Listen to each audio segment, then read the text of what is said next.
welcome to our beloved parishioners. I'm Bailee. I'm Ashley. And this is Praise Be to Pod. Thank you so much for joining us. Bailee, what's on your heart today?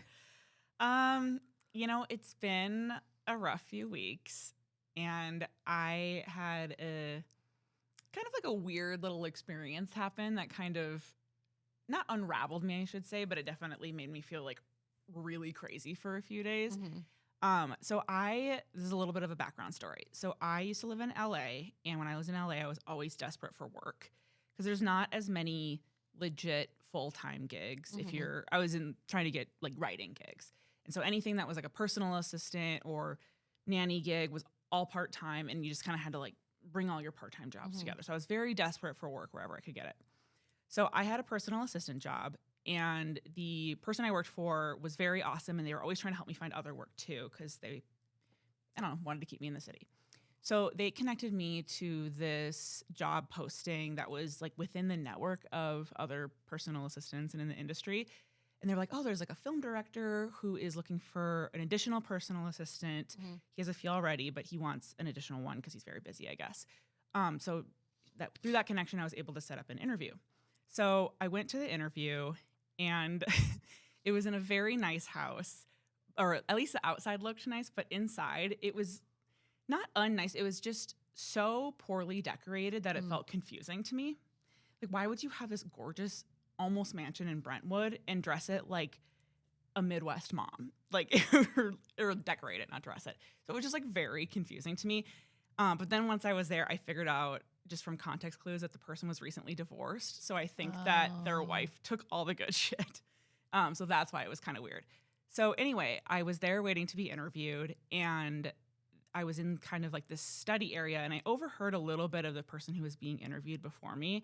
And I didn't hear everything super clearly, but I could tell that the person interviewing was kind of rude and really intense. And I was listening, and I'm like, oh God, this guy's gonna suck. So anyways, my turn to be interviewed, and sure enough, he did suck. He was so intense and such a dick, and he was very arrogant, and it was really hard to build rapport with him, which I usually don't have too hard of a time doing in interviews, but it was virtually impossible. He had two other assistants there too. They did most of the talking because I suppose they were the only ones with social skills, but it just like wasn't a great situation. He was kind of weird, and I just had like really weird vibes about being there, but I also was so desperate for work, so I knew that if I got an offer, I would just have to take it. Turns out I did not get an offer, and I was really relieved because I knew that I would have made myself take it, but there was just something about it that felt really off. So fast forward to last week, I was thinking about the situation, and I was doing a lot of deep dives into the Epstein files, and I was like, I'm going to see if this person's in the Epstein files. Can you just search them? You can, yes. There's like a library. Yikes. So I searched this person's name. They were not in the files. And I was like, I'm still not satisfied. So I like typed in different variations of their name. Mm-hmm. And then finally I put their last name in. And then there were a ton of like searches that showed up. And so I'm like, I'm sure that there's just more than one person in the industry who has this last name. There are more than one person who does, but they're all the same family. And as it turns out, his brother is in the files multiple times. Like as a client? It was very cryptic, but so not incriminating, but very suspicious. So basically the emails that I saw were that someone who knew Epstein well, I don't remember their name, introduced Epstein to this brother and the brother's wife. And so he put them, like he CC'd them all in the same email, and he was like, hey, next time you're in New York, I think that y'all should meet. I think that you would have a lot of fun planning events together. Ew. Yes.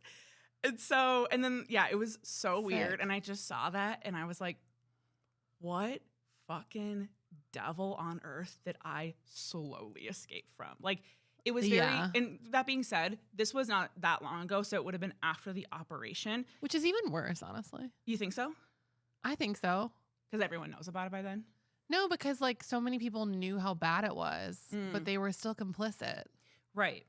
And it's very confusing. And I ended up going back into my own emails to see, when did I have this interview?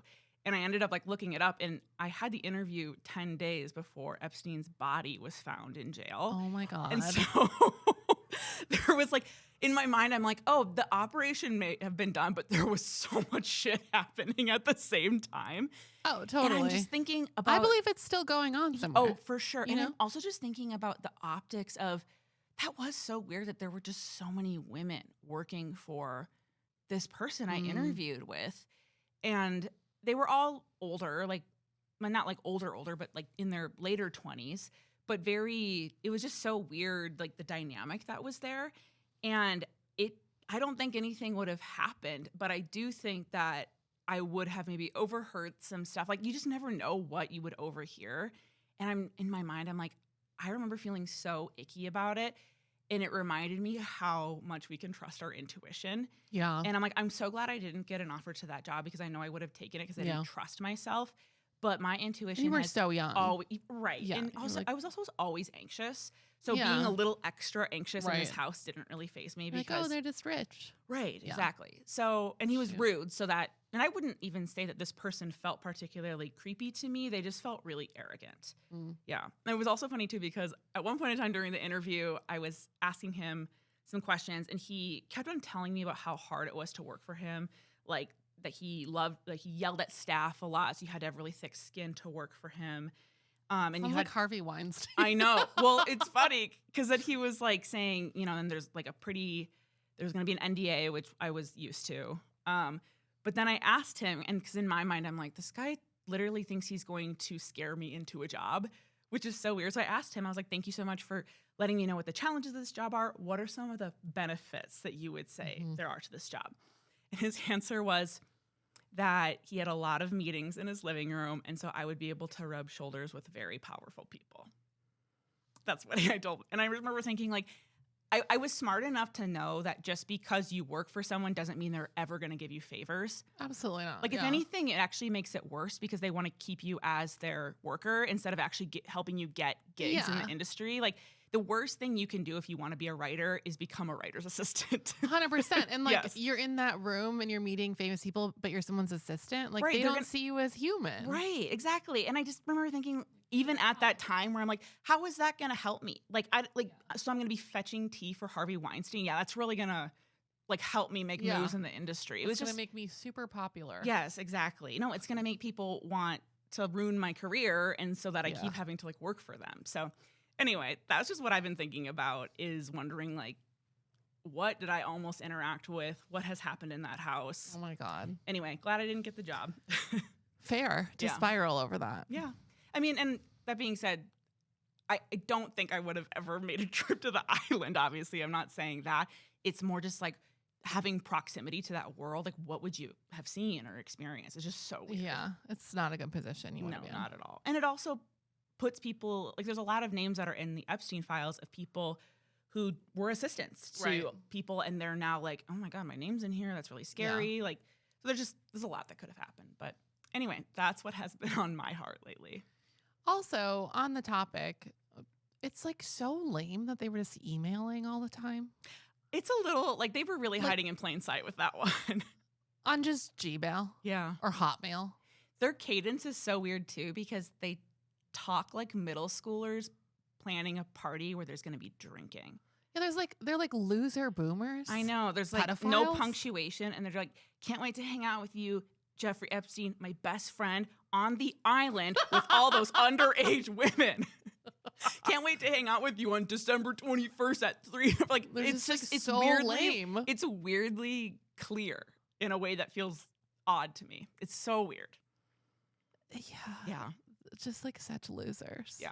They are. And maybe that's what it is that they're just losers. And so they're so excited by their proximity to power and that they're getting picked to hang out on the island that they're like, hey, buddy, Jeffrey Epstein, like, you're my best friend. Like I can't wait to hang out with you. Like, maybe we're getting like an eagerness sense that feels really tacky. I don't feel power in the emails. I feel desperation. No, it's just really lame. Yeah. Anyway. I love the memes that are coming up. There's some good ones, yes. Yeah. Anyway, what's on your heart? Okay, what's on my heart is that I have a grievance with Instagram ads. Okay. As you know, one of my hobbies is shopping online and putting things in carts, but not buying them. Mm-hmm. It makes me feel like I shopped, but I didn't. But time after time again, I see a really cute outfit, like a romper or like a 2-piece set or like a swimsuit top. And I click on it, and it's for children or toddlers.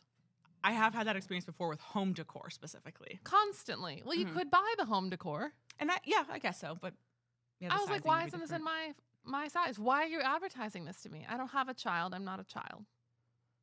That is. And it's not like Carter's, you know? Mm-hmm. It's always like Gap.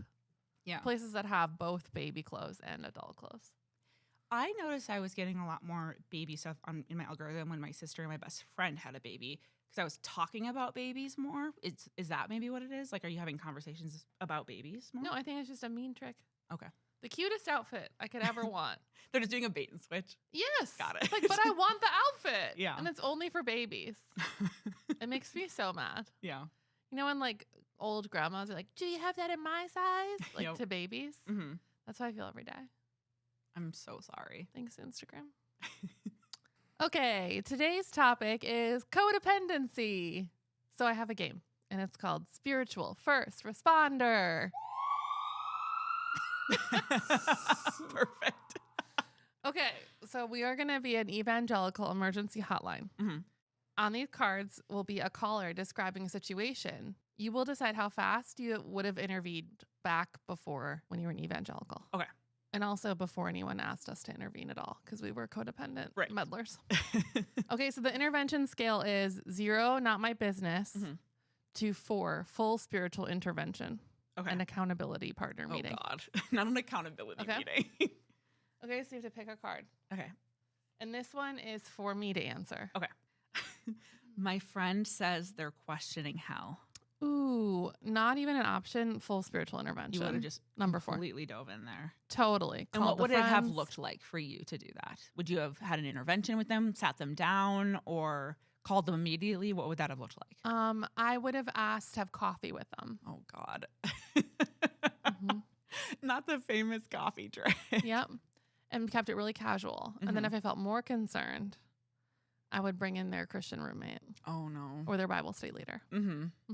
I love that. Would there be a lot of, I love you so much, this is totally with love, like a lot of the, like making it sound like it was going to be such a chill, accepting, like bringing them in conversation? No. I was not chill.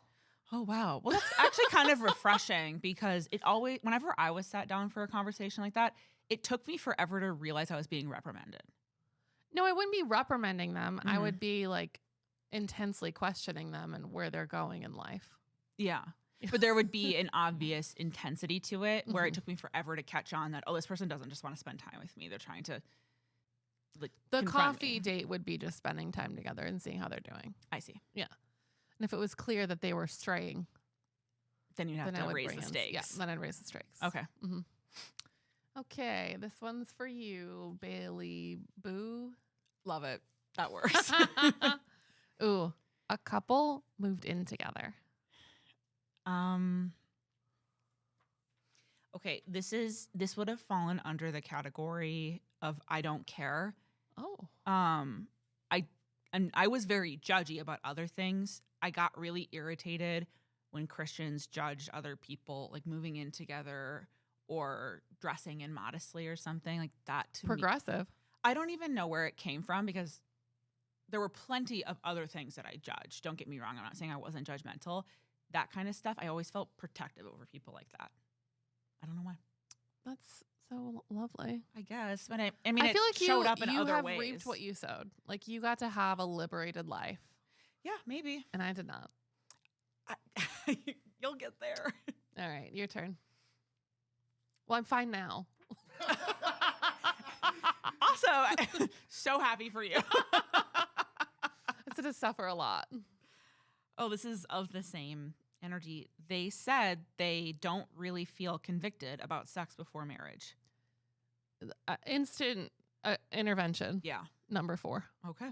Heightened immediately. Ambulance now noise. Okay, amazing. And I would have also talked to the boyfriend's spiritual leader or small group leader. Really? Well, I would have brought in both Bible study leaders. At least that both of the genders were held accountable, because I feel like from my experience, it's his fault. It's not her fault that they're moving in together. Yeah, it's his fault. That's actually progressive, because it was. I feel like when I did see people get judged for it, the woman always had to be the like overseer or the person who created all the boundaries. Where you know, if you invite a man to move in with you, of course he's gonna do it. Like, you can't blame him. So I felt like women were always tasked with being the their brother's keeper, I guess. He's obviously putting pressure on her. Oh, okay. Yeah. Interesting. But what was she wearing? Gotcha. But where was her birth control? There you go. Someone told you they're taking a break from serving. That would have been, I'm trying to look at the options. I think that would have been a silent prayer only, because level 1. Yes, because there's not much you can really say about it, because some people are just saying, I need a break, maybe to focus on family or something. But and you have to kind of, at face value, be like, oh, take care of yourself. Do what you got to do. But then subliminally, you're judging them because you're like, well, when so-and-so was going through this, they kept on serving. Or you're wondering if they're just being lazy. Yeah. But you can't really say it. So it's a lot of like, bless your heart, and then manipulatively checking in to see how they're doing, but actually trying to almost catch them avoiding the responsibility that you assume that they have. Yeah, I would have escalated to a level 3, coffee and Bible verse. Really? Oh, yeah. Interesting. So I would have said, you know, when you're going through something, you don't pull away from your community. You serve your community. Oh my God, yeah. I think that you and I are two sides to the same Martha coin. Yeah. Like, I didn't intervene as much, but I pretended to care externally and then judged within. Well, like I was given the authority to be in this place. I wasn't, my codependent tendencies came out the most when I was on staff at InterVarsity, but that wasn't like where it started. Yeah. But having the authority to step into people's life made it even worse. Got it. You know? Because I really felt responsible for everyone. Yeah. Yeah. They posted a story with a vague liberal quote. Oh my God. Like maybe Michelle Obama, when they go low, you go higher, kind of a thing. Well, that one's fine. So, well, I know, but Michelle Obama said it. So it's vague enough where you can't argue it, but who said it? Well, see, I wasn't never politically conservative. Okay. I was always on I always voted blue. Okay. My whole life. I have always too, because I was already changing by the time I came of age to vote. But I, as a younger person, did. I was evangelical into my 30s. Okay. Still voting blue. Good for you, honestly. Yeah. Because I really didn't understand the Republican side of things. It didn't make sense to me. I mean, you kind of have to grow up in it for it to make sense, because it's really not connected to logic. Like, I remember I thought, oh, all Christians are Republicans. Yeah. And then when I went to college, I was like, why? Yeah. Like, I was like, it doesn't make sense. And then I was like really into Ralph Nader. Got it. Like the old Bernie Sanders, you know? Yeah, absolutely. Sorry. What was the question? Did I answer it? Well, you had, it was about the liberal quote, but it sounds like you maybe wouldn't have done anything at all. I wouldn't have cared. Okay. But if it was like a very liberal, like liberal theology quote, I maybe would have just texted them, like, how are you doing? What do you mean by liberal theology quote as opposed to liberal politics? Instead of like a Michelle Obama respectable person, I thought she was great. It would have been more like Rob Bell. Yeah. Like is heaven or is hell real? Yeah. Or like, you know, love everyone no matter what, never confront each other, like let people live their lives. Like got it. Things like that. Got it. Okay. Yeah. Interesting. Okay. Last one. I'm gonna pick one. You caught them super hungover after a night of partying. I just think that I would have been the kind of person who held their hair back as they threw up in the toilet while I secretly was like, this fucking loser.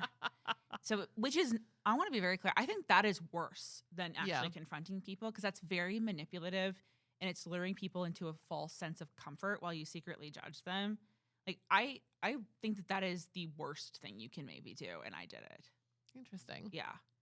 Because you don't, you get a lot of the social capital of being a really chill, understanding person without actually being understanding and chill. So you double dip.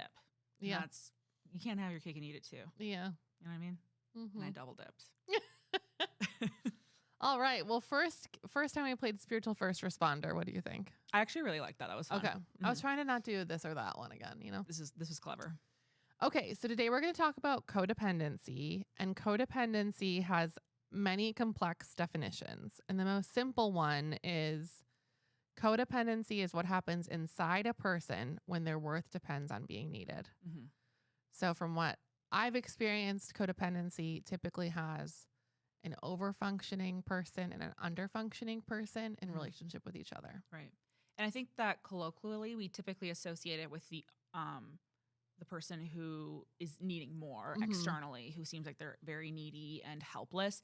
That typically I think is what a lot of people think of when they think of a codependent person. And then like a hyper independent person is not as often accused of being codependent when they technically can be too. Totally. And often are. And a couple other definitions just because I think they get confused a lot.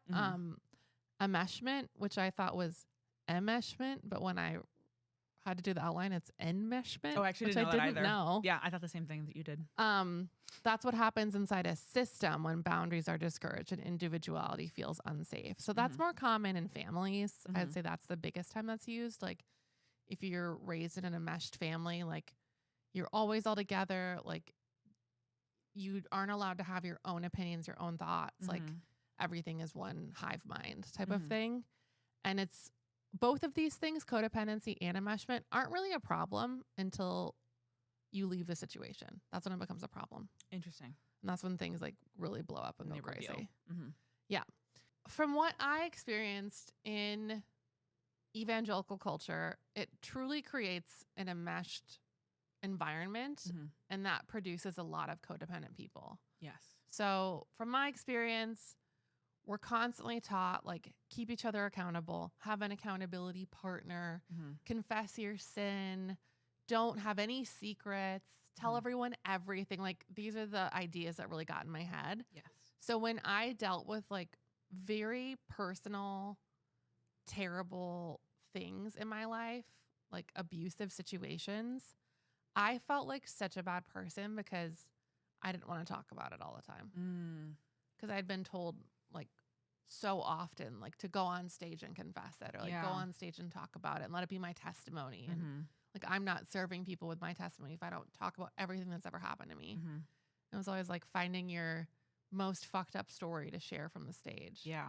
You know? I actually saw that a lot, specifically at the International House of Prayer, when somebody who didn't grow up evangelical, but maybe either found it later than in life, or they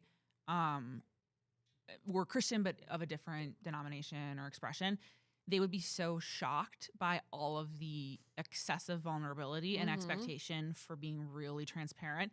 And when they were expected to give their testimony, there was like, what? Why would I share this with people I don't know very well? And I was the opposite, where I was used to sharing. So I remember seeing that and being kind of confused, but that actually makes a lot of sense now, because that's not actually normal to just bare your soul to everyone you meet. Yeah. And like I just saw some people talk about their sexual abuse or their like family situations where someone was raped, like really, really dark personal things. And honestly, like it was traumatic, like secondhand trauma to constantly be hearing those stories over and over again. I can't imagine experiencing them and then feeling you have to talk about it all the time. I know. So it's a little off topic, but I feel like this is the system that trained us to be codependent. So there's a lot of like even a savior complex where I always felt like I have to save everybody and I have to make sure that they accept Jesus, that they live a pious life. Like I just felt a lot of responsibility over everyone's faith and their decisions and things that were none of my business. Right. Well, in order for a savior complex to really function, you have to almost break other people down so that they're desperate. So I saw this a lot. There's perfectly stable people when they enter those environments who are convinced that they're broken and that there's something wrong with them when they're like, I'm literally fine. Because like benefits that system to have Right. people who excessively need help and support. I even think about a lot of missions work and how it's a lot of fundraising, and they don't salary their Right. missions people because, once you have financial capital, you have autonomy and agency.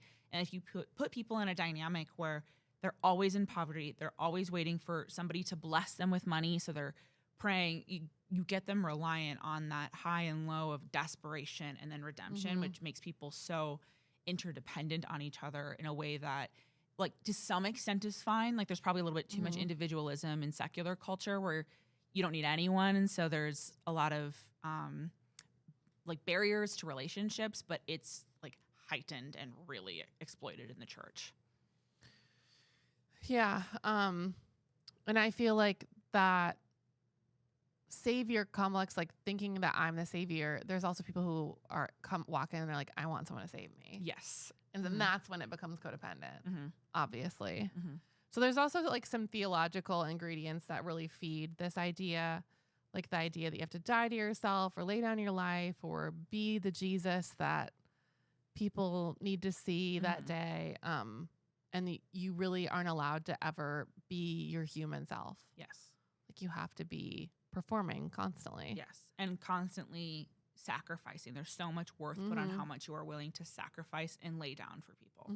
So when it became cool to have like boundaries in therapy culture, it was pretty progressive to Christian circles, because it was like, how do you have both? And when people would start saying like, oh, I'm going to have a boundary for this or whatever, it was like offensive. It was so shocking. Like I remember when I was like literally at my wit's end, like losing my mind because I was with students 24/7. And I had one day a week where I was like, I will not be around students. And my roommates would bring students over and then they'd want to like talk about their spiritual lives. And I was like, this is literally my day off. I was like, do I just need to like leave town this day? Like, yeah. And I was seen as like so selfish. Really? Yeah. It was like, how would you not want to invest in their spiritual life? Right. I was like, I don't know. I do, like, but I need to have a day off so that I moment. can do it better. Yeah. Like, what about me? Right. I felt very responsible for others' salvation, for their spiritual growth, for their moral choices. And when I constantly felt anxious about that, I was told that I was like very burdened for them. And that was a good thing. Yes, absolutely. There was a lot of, I saw that a lot with the fear of hell, which we talked about a few episodes back, where people would tell you how terrible hell is, tell them that your friends aren't going there unless you are evangelizing to them. And I have a couple experiences where I know of some kiddos that upon hearing that were like crying themselves to sleep. And instead of their parents being like, that's too much, they were like, that's actually such a good sign because it means that they have like a heart for people. And what they were actually witnessing was their children being tortured and traumatized psychologically. But they were there was a weird sense of satisfaction and delight that I think we saw seeing people so burdened for other people. Yes. Very burdened.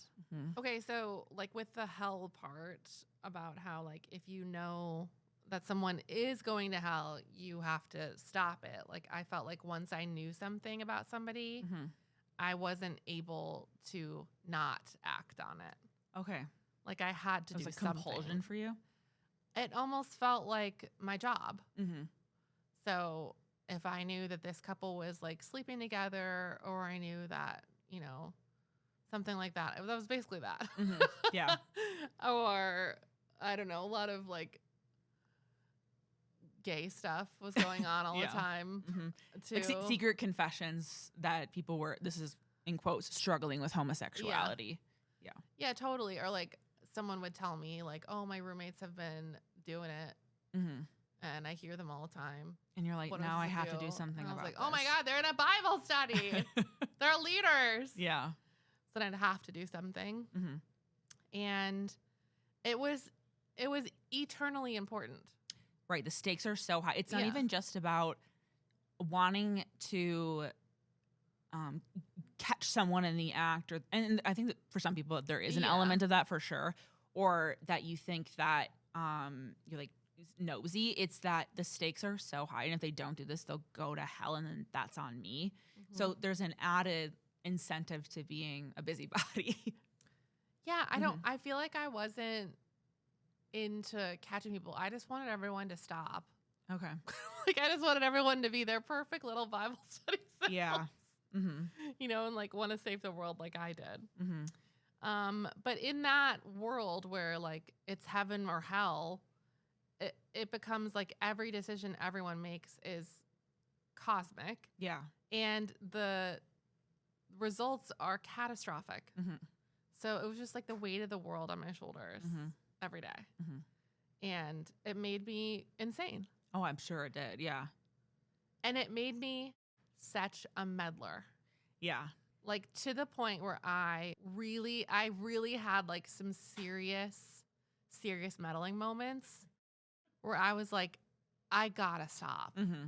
And I finally had like a snap out of it moment, and I like raised my hands and I was like, it's not my problem. What are you able to Not my describe problem. that situation? Like what happened where you finally became Oh my self-aware God. and it shifted? I was really bad.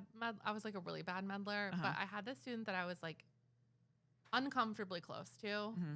And she was a very powerful leader, but she was like, she like definitely had the angel and the devil on her shoulders at all times. Mm-hmm. Like you never know what she was going to do. Mm-hmm. Like 1 week she would be the most charismatic, fantastic leader. Like she could lead a cult. Yeah. People would follow her 100%. Mm-hmm. So charismatic, so smart, so funny. And then the next week she would be a complete nightmare, disrupting everything we're doing. Like we would have a 300 person like large group every week, and she'd just be like cackling in the back. Like it was just like you never know what was gonna happen. And that's what like really drew me to like mentor her, because I knew the like positive side of her, what it could be. It became the most unhealthy codependent situation I've ever been in. It's one of the most painful memories of my life. Really? It is one of the most painful things I've ever endured because of how dark her life was and how much I wanted to save her, and it was not my job. Yeah. And I invested way too much of myself in that situation, and it was honestly to both of our detriment. Like neither one of us came out of that in a positive light. Yeah. So as I said before, like codependency is fine until it breaks. Right. And I really wanted to get out of the situation, but I almost felt like if I did, what would she do? What's the retaliation? Yeah. Yeah. If I break the cycle, like, like that loop of the snake eating itself, like someone's going to get hungry first and they're going to come from like, yeah. So then this like really, really nice guy started to like have a crush on her. And it was very encouraging for them to date.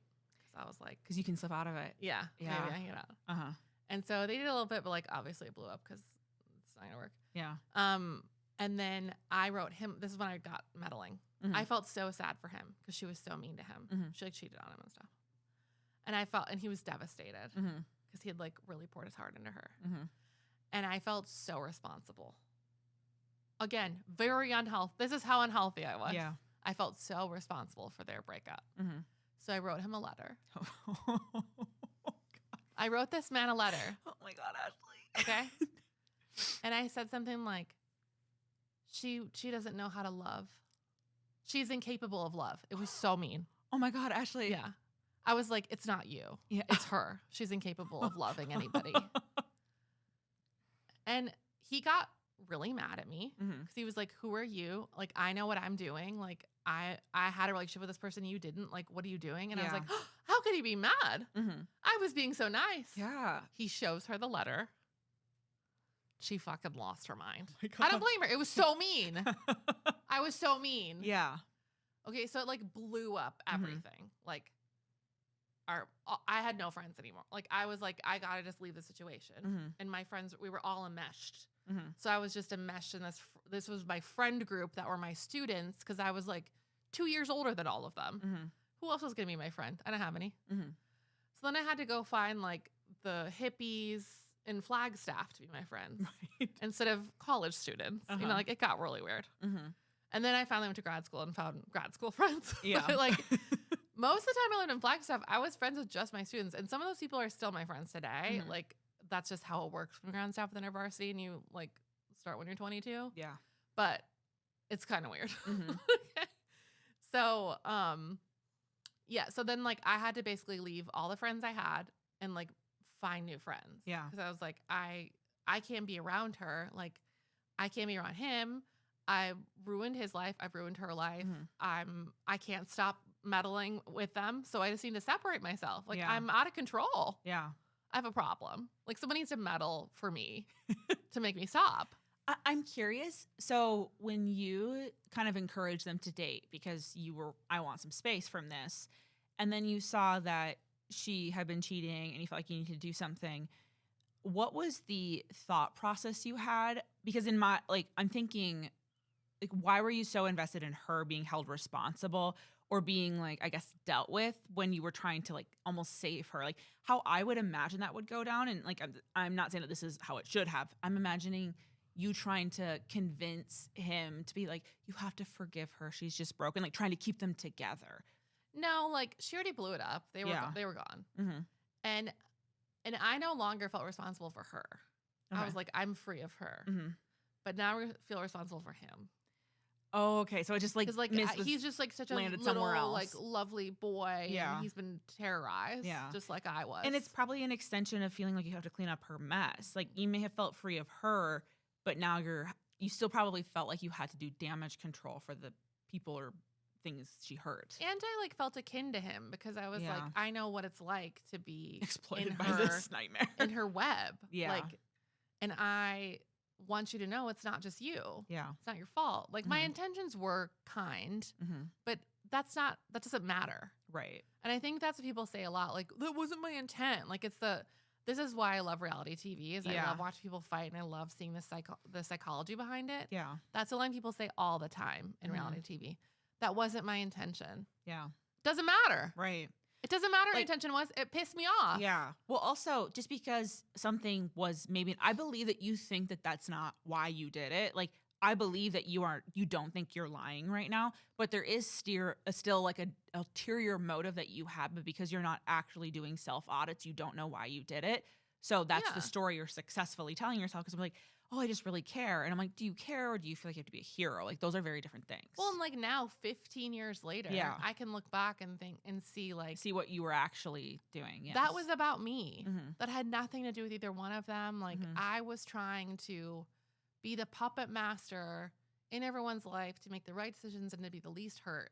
When, like, that's not life. Like, everyone goes through a breakup and is hurt and needs to deal with their emotions. And he was mature enough to know that. Yeah. And I was still like, oh, poor baby, let me help you go through this. He didn't ask me. Yeah. He didn't ask for my opinion. Right. And that is, like, one of the biggest lessons I learned in that season of my life is, like, I went a little too far. Like, the pendulum swung the other way where I was like, nothing's my problem. Nobody's my problem. Yeah. And every time I saw something really messy, I would literally say, not my problem.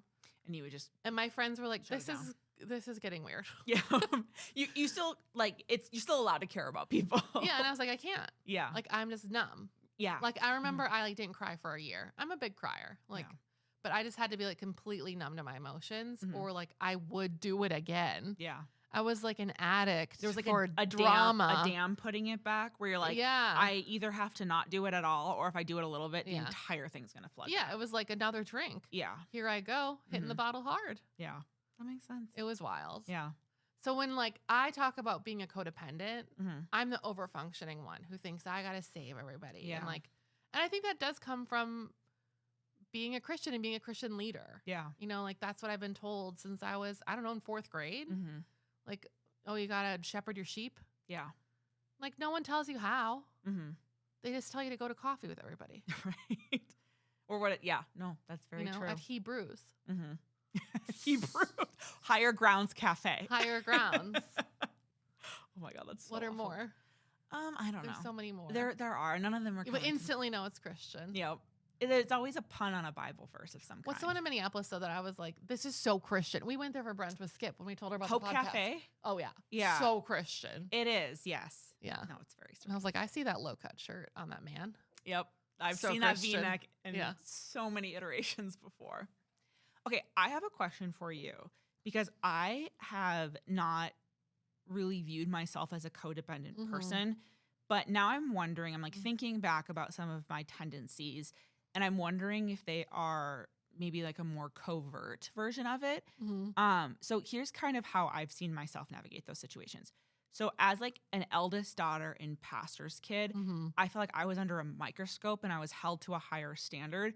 So I felt like there were a lot of people like you who were trying to save me kind of, or not even save me, but catch me or get me in trouble. And so I felt more of an incentive to create space between them or stay away from people like that who were trying to talk to me about stuff. I felt like I just wanted to create space and privacy with them. And so I felt like because I didn't want people meddling in my life, wasn't meddling in others because I didn't want to create that experience. But I also noticed that I was held to an unfair standard that other people weren't held to. So I would overperform, like being independent and not doing the wrong thing so that I could, because I knew that other people, I couldn't give anyone anything to talk about. Yeah. So above reproach at all times. Right. Or if I also, on top of being kind of like a liberal kid, I felt like I had to over exaggerate. Like for instance, people would always refer to liberal or associate liberal with being too open-minded or not having conviction or being overly emotional. So I felt like I had to be really stoic and intellectual and reasonable, and then also very grounded in other areas of my life so that people didn't have as much to point to, if that makes sense. And so I would honestly overperform being the opposite of whatever people were saying about me so that I could create contrast between me and the other Christians that they weren't judging as much. So I could be like, why would you judge me when that person's doing that over there? That's crazy. Oh, and so the manipulative part of me would be that I would never confront people, but I would conjure situations to get other people caught so that I could be like, look at that. That's pretty crazy. So I don't know if I'm describing this very well, but I feel like I have had reoccurring situations in my life with people where somebody that is kind of sloppy or is operating in a really chaotic way will enter my life, and I'll allow them to be chaotic, and I will help them out here and there, pretend that I'm not judging, and then kind of almost get a little bit of a sense of satisfaction of how much better I am than they are. Because I think that superiority. Superiority. So I think I got used to strategically placing people in my life that helped create a very obvious contrast between their, not being enough and me being enough, because I felt like that's how I could convince other people that I was okay. Yeah. I don't know if that makes sense. Well, I know that the term codependency began with alcoholics, like in AA. Yeah. And it was kind of the idea of like, who's enabling you? Yes. And in a sense, like you're enabling these other people. Right. I don't know. No, it's true. And I'm also, you're also kind of a snitch.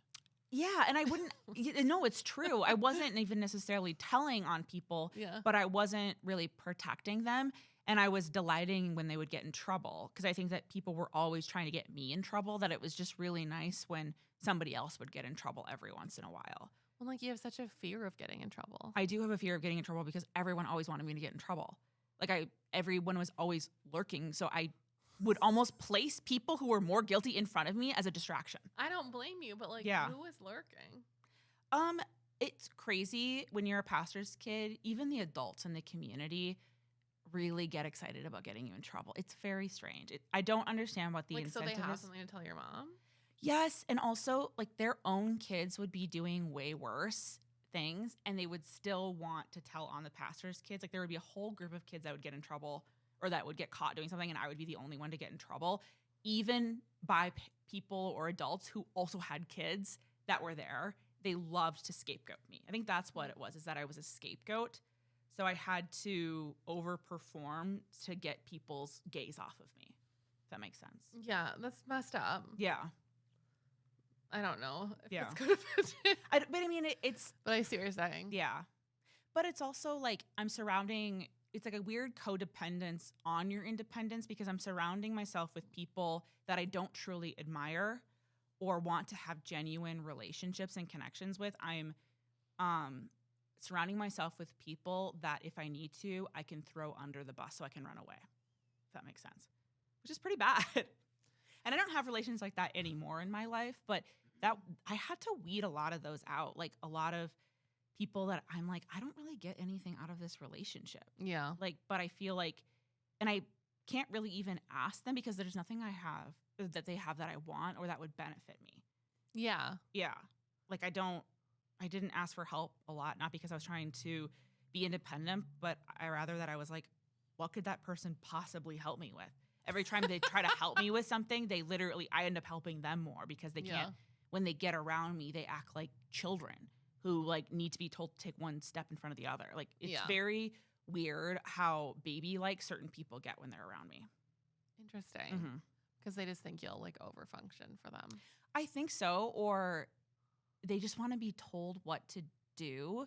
And sometimes they're very capable of doing it, but all of a sudden they forget they get into like princess mode with me where like they turn off their brain, and it's very annoying to me, but it makes me not want to ask for help if I need help because I know that they're going to, when they get in my presence, turn into princess mode again. And then I'm like, well, now now I have to help you when you were supposed to come over here and help me. Yeah. Yeah. It's really weird. Do you feel like you've ever been like confrontational? I have, but I'm getting better at it. But what would happen is that I would let it build and my resentment build until I would get so mad that I would either explode or I would ghost. And then like a confrontational about somebody's spiritual life or anything like that. Like something that they were doing wrong or had bad values or something.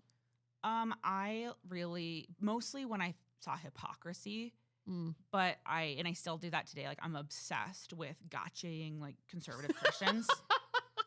Like I'm obsessed with them. I can't stop thinking about them. I can't stop fantasizing about conversations that I'm having with them where I catch them in their like the gotcha situation. Yeah.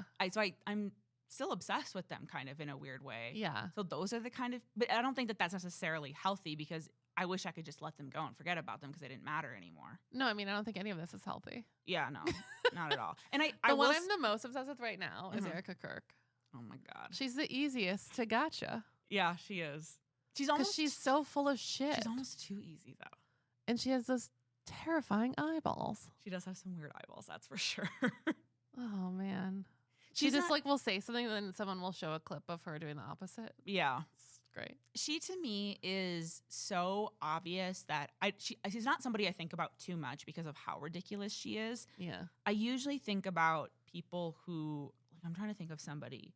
Like I imagine myself getting into arguments with Ben Shapiro like every day because you can tell he thinks he's so fucking smart. And that he's like, oh, well, Israel is the only progressive country in the like Middle East, like that kind of stuff. I'm just like, oh my God, like that kind of stuff gets me more than like Erica Kirk, who is like clearly falling into the I have to overperform to compensate for like my husband that just passed away. Like I think because I had a mom who had to become a spiritual leader after my dad passed away, I have a little bit more empathy for her. My mom handled it with a lot. She made a lot more sense than what Erica Kirk is doing. Erica Kirk doesn't bother me that much because I'm like, oh, that girl is like, she's just too lost to me to like, for it to matter. Even though I know that she is harmful. Like, I don't think that she's harmless. To me, I'm just like, it's just so obvious how ridiculous she is to me. Have you seen Drag Queen Erica Kirk? I have. It's pretty funny. It's amazing. Yeah. So when I think about all the years I spent meddling and codependent, and it still is something that I work on every day, like down to, I remember Danny and I were going to a wedding and I was obsessed with what he was going to wear. Obsessed. Interesting. And he was like, don't tell me what to wear. He's not like a guy who'd show up in a sloppy outfit or anything. Like he'll never show up in a suit, but he's not going to be like not looking normal or like not looking good. And I was like, what are you going to wear? What are you going to wear? What are you going to wear? Like crazy obsessed. Yeah. And that was like my codependency still. Yeah. Like you are reflecting on me, I'm reflecting on you, like all times. Right. Like when like that's not true. No. And we are individuals. Right. And he would never tell me what to wear. Right. And if he did, I would lose my mind. Yeah. You know? So it still shows up today, would you say? Still shows up. But when I think of like the cost of all those years, I feel ashamed. But I also just feel like I spent so many years in anxiety and I infantilized everyone around me and I infantilized people a lot.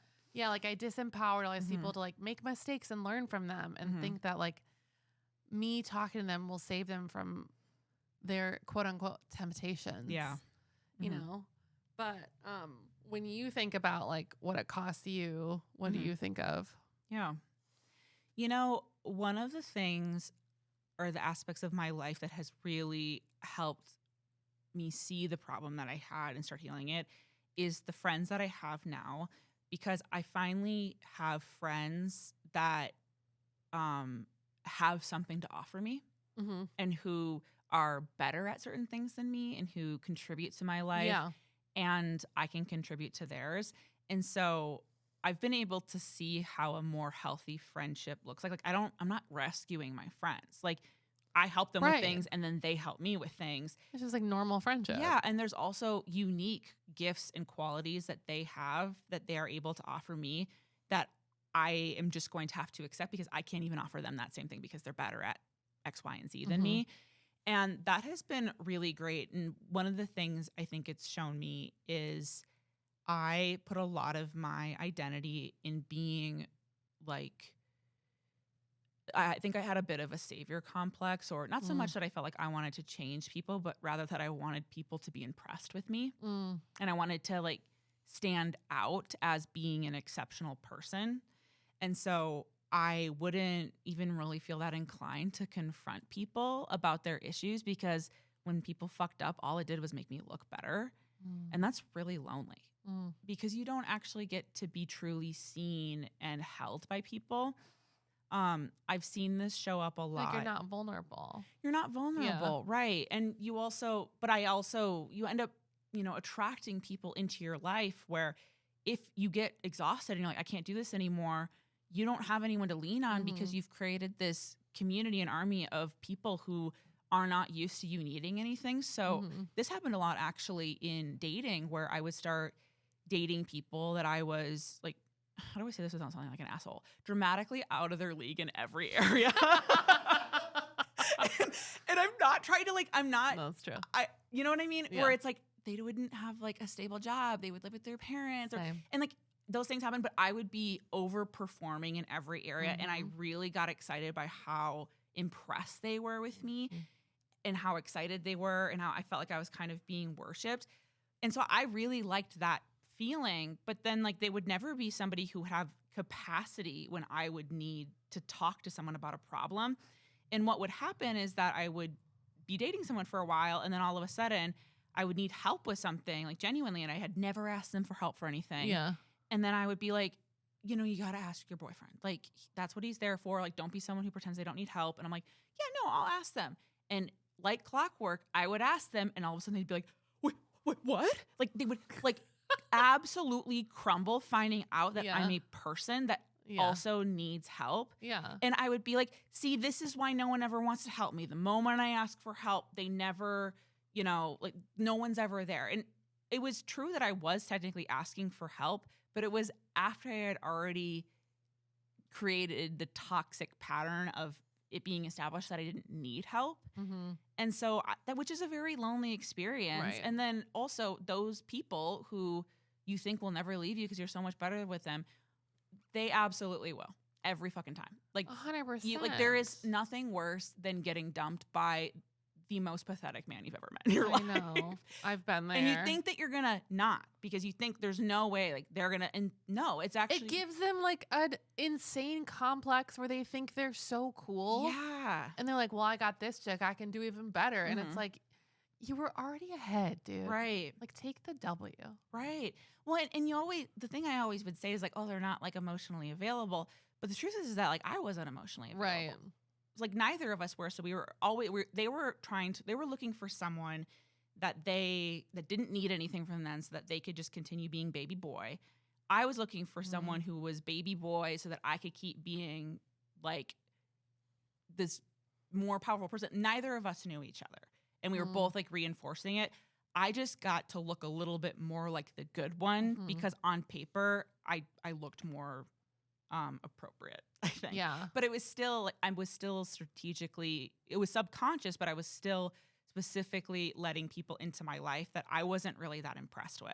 And to be honest, like the thought of being with somebody who could confront me and be right and who could see flaws and be like, hey, I've noticed this about your life is so scary to me because of how I grew up, knowing that everyone was trying to look for my flaw so they could point it out. It's hard to imagine being flawed and loved at the same time. So I have to be with someone where my flaws are almost not noticeable because theirs are so much better. Because I know I can love unconditionally or love them through their flaws. I don't think anyone could love me for my flaws. So then I have to be with someone that, by contrast, makes it look like I have no flaws. And so, but that is very lonely because a good relationship is one where, yeah, like there are going to be times during an argument where they say the right thing and I say the wrong thing. That is very scary to me because my understanding is like people are hunting to like figure out what's wrong with me. And so like that's probably something that shows up today is that I think I don't see it in my friendships as much anymore, but it shows up a lot in that. And I'm learning how to heal from it from my friendships. Like honestly, having you as a partner in this is a dynamic that I am not used to. I'm not used to having somebody that I can rely on and who has gifts that I can't bring to the table. Like I can't do like the graphic design stuff that you do. And there are so many times I feel so bad about that. And then I'm like, why can't there just be areas that like Ashley is irreplaceable in? Right. You know what I mean? Yeah. But in my mind, I'm like, no, I have to be able to do everything or I'm like getting the boot. But so that's been really healing. Yeah. But anyway, that was really long-winded, but I think that's kind of really how it shows up. good. Yeah. And probably true for a lot of people, especially like eldest children or like I was an only child whose young parents were working a lot. Like I just had to be alone a lot. So I also identify with that same idea. Like I can't need anything because what if no one's there? Right. To help me with it? Right. Yeah. And did you find this too where I feel like I would not need something for a long time and then when I would need something, I would ask. Like I've always been someone who like will ask if I genuinely need help, but there's a part of me, like a sick part of me that almost hopes they're not able to so that I can see nobody wants to help me. Where I think if I actually did ask for help one time and they actually did, I'd be like, oh my gosh, now I have to just receive and I have to accept it, you know? Yeah. Well, I remember even asking you to help me get this super heavy, what's it called? Like cabinet that I found on Facebook Marketplace. Cause like I knew I couldn't do it with Danny. Like I just knew I couldn't lift it. And you and Danny did it all for me. And I was like, I feel so helpless because I would hurt myself. Like I have so many back problems. I knew that, which is why I didn't want you to do something that was going to like it was such a labor of love to like lift those into the cars and then like deal with a really weird cranky lady. And then she was so weird. I hated her. The person we bought it from and then put it in our house. Like it was, but like I'm obsessed with it. I think about it every day. It is a gorgeous piece of furniture. But things like that it's embarrassing. Yeah. And it's part of the vulnerability of being in a relationship is knowing like I actually literally cannot do this. Yeah. And Daniel gets so mad at me, like, because I don't want to ask him to do anything because he doesn't like it. He wasn't raised Christian. He's not like pretend nice. Yeah. Like he doesn't want to do it. And there's like some boundaries he has. Like he will not go in the basement after dark. He will not go camping. Yeah. You know, and those are things that I'm like, I don't need my partner to fill everything for me. No. Like I have friends for those things. Right. And I can go in the basement. But anyway, any other stories about codependency, enmeshment, savior complex? I mean, I think that like other ways it shows up is applying to jobs that I'm underqualified for is really hard because you have to accept that you're just going to be bad at it for a while. And I hate that period of time because you have to trust that the people who hired you are okay with the burden of training you while you have nothing to offer for a little while. Yeah. And in my mind, I'm like, no, they're going to like bait and switch me and then they're going to fire me where like, no, I think it's pretty expected that when someone starts a new job, they're not really going to be able to contribute for a while. That period is torture for me. It's so hard. So that shows up, I think, in a lot of the risks I take, is that limbo of allowing myself to be bad at something for a little bit, because you have to give yourself that time and the space to make mistakes and fumble. Yeah. I mean, there's definitely like a healthy dependency. Like anti-dependent isn't the answer to codependent. Right. Yeah. And I think as like I've deconstructed and like healed and kind of look back. I mean, I had to like go through a lot of therapy with my codependent stuff because it got me in some like real bad situations that aren't podcast appropriate, but the one I even shared still haunts me all the time. Yeah. And it's like, if I wouldn't have had that like blow up with a very normal person, like the boyfriend, who was like, why would you even get involved in this? Right. Like, I don't know what I would have done next. Yeah. Like, if you would have encouraged that. Right. I don't know what I would have done next. Yeah. To been good. No, I understand. But I've kind of learned like boundaries are respectful for myself and others. I think that's like a today thing in general. Like people aren't like scoffing at boundaries anymore, but. And also making them early on, not waiting until you have X, Y, and Z examples of times that they violated your boundaries before. Like I have that problem where I'm like, before I confront someone, I literally need 12 examples of them doing it where I acted perfectly and they were terrible, because I know that if I do one thing wrong, then they're going to put it back on me. So I literally need to have so enough. much data because it's going to be skewed against me. So I have to come prepared to like balance out the uneven playing field that we're on in this confrontation game. But having the like ability to say, oh, I didn't like this the first time and I don't think that I should have to endure it again, and telling them right away, it's really great, because if you are befriending someone who unknowingly doesn't respect boundaries, you get rid of them right away. Right. Or you learn that this person respects boundaries, and then you get to build from that. And then you surround yourself by really awesome people. Yeah. I also had to learn that withdrawing from someone isn't abandoning them. So I've tried to evaluate my relationships and friendships more, because I'm very apt to jump in too soon, too fast to friendships. And sometimes I see like, oh, I have served them 4 times in a row and they've never invited me over. I keep a tally too. You know, like it doesn't need to be 1 for 1, but like after I'm at like 3 or 4 and they haven't called me, like I'm not going to ask again. And that's usually when the friendship ends.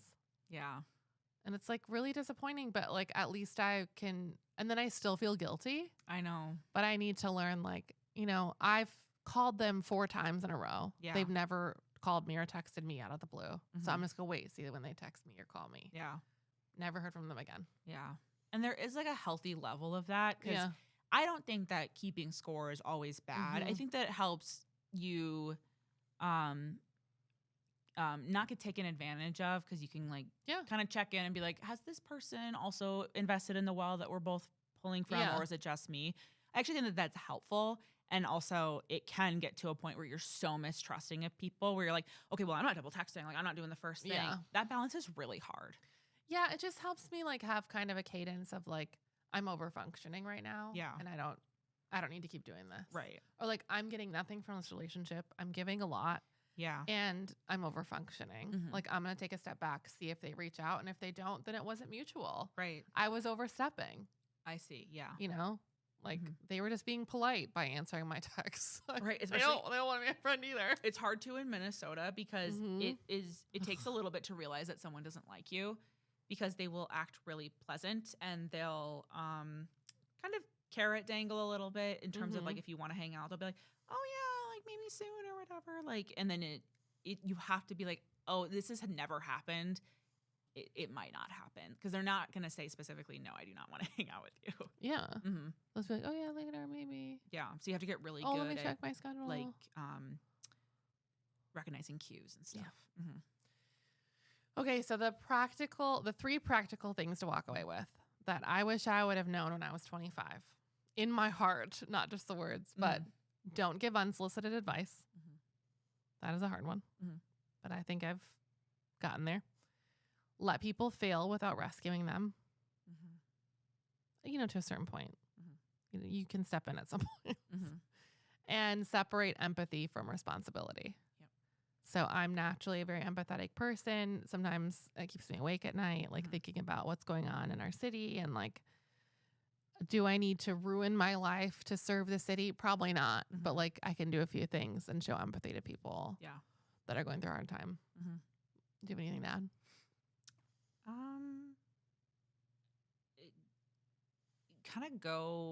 I think that a lot of Christian friendships, especially for women, are how can I serve these people?